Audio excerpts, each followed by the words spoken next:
राजा और पहलवान। एक गांव में एक पहलवान रहता था। यह पहलवान दिन भर खाता, पीता, व्यायाम करता, दंड लगाता और रात को गांव के हनुमान मंदिर में लेटा रहता। इसके अलावा उसके पास और कोई काम नहीं था।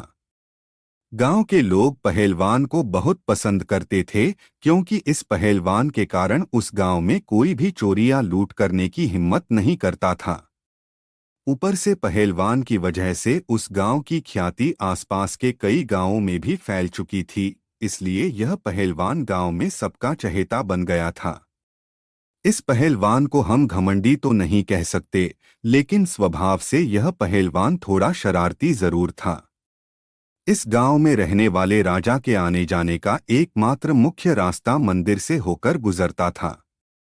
राजा जब भी अपने हाथी पर सवार होकर इस रास्ते से गुजरता तो पहलवान अपनी शरारतें किया करता था। पहलवान उस हाथी की पूंछ पकड़कर लटकता था और वह इतना बलवान था कि हाथी ने उसे गिराने की बहुत असफल कोशिश की, पर पहलवान टस से मस न हुआ और इस तरह राजा गांव वालों के हंसी का पात्र बन जाता था। पहलवान की इन हरकतों से राजा बहुत परेशान हुआ।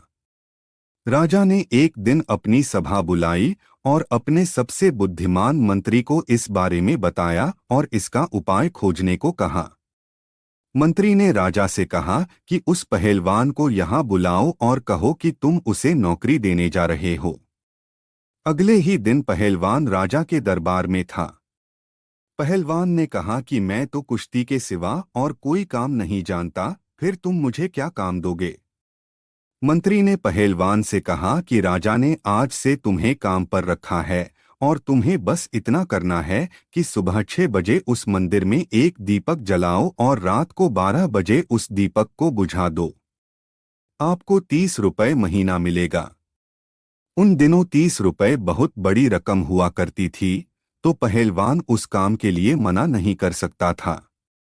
उसने सोचा कि उसे तो केवल दिया जलाना और बुझाना है और बदले में उसे पूरे 30 रुपए मिलेंगे। उसी दिन से पहलवान राजा द्वारा दी गई उस नौकरी पर लग गया। पहलवान के वहां से चले जाने के बाद राजा को मंत्री पर बहुत गुस्सा आया। राजा ने कहा, तुमने यह क्या किया?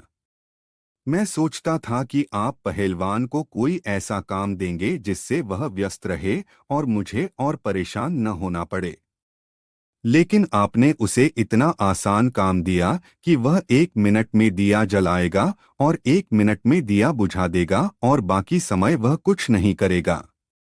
यानी जब मुझे उस रास्ते से गुजरना होगा तो वह कुछ ऐसा करेगा जो मेरी जगहसाई होगी।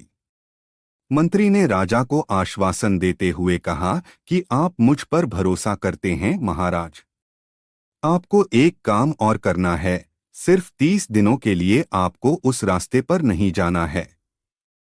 राजा अपने मंत्री की बुद्धिमत्ता से अच्छी तरह वाकिफ था, इसलिए राजा ने 30 दिनों तक प्रतीक्षा करने का फैसला किया और मंत्री के कहे अनुसार 30 दिनों तक ठीक उसी रास्ते से नहीं गया।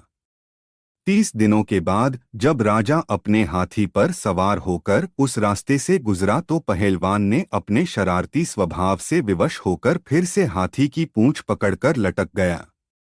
लेकिन कुछ ही मिनटों में हाथी ने उसे नीचे गिरा दिया और इस बार राजा नहीं बल्कि पहलवान की जगहसाई हुई।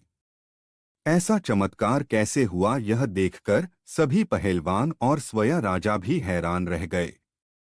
जब राजा अपनी यात्रा समाप्त कर अपने महल लौटा तो उसने यह सब अपने मंत्री को बताया और पूछा कि मेरी समझ में यह नहीं आया कि यह चमत्कार कैसे हो गया। मंत्री ने राजा को समझाया कि जब तक वह हमारा काम नहीं कर रहा था तब तक उसे किसी भी प्रकार की चिंता नहीं थी, लेकिन जब से हमने उसे नौकरी पर रखा था इसलिए वह सुबह जल्दी उठकर दिया जलाने की चिंता करता था, जिसके कारण वो ठीक से सो नहीं सका और रात के 12 बजे तक दिया जलता रहने की उसे चिंता में डूबा हुआ रहता, इसलिए खाने पीने पर भी ठीक से ध्यान नहीं दे पाता। बस यही कारण है कि ठीक से सो और खा न पाने के कारण वह कमजोर हो गया। राजा को अपने मंत्री की सूझबूझ पर गर्व हुआ और अच्छा इनाम देखकर राजा ने मंत्री को धन्यवाद दिया। दोस्तों, इस छोटी सी नैतिक कहानी से हमें सीख मिलती है कि हमें जीवन को आज में जीना चाहिए। बीते हुए कल और आने वाले कल की चिंता करने से न केवल हमें लाभ होता है, बल्कि इसका हमारे मन, मस्तिष्क और शरीर पर भी दुष्प्रभाव पड़ता है। तो दोस्तों, आपको हमारी यह वीडियो पसंद आई होगी। अगर आपको वीडियो पसंद आई है तो लाइक करके चैनल को सब्सक्राइब कर लीजिए। साथ में घंटी को दबाकर ऑल पर सेट कर लीजिए, ताकि हमारी आने वाली नेक्स्ट वीडियो आपको सबसे पहले मिलती रहे।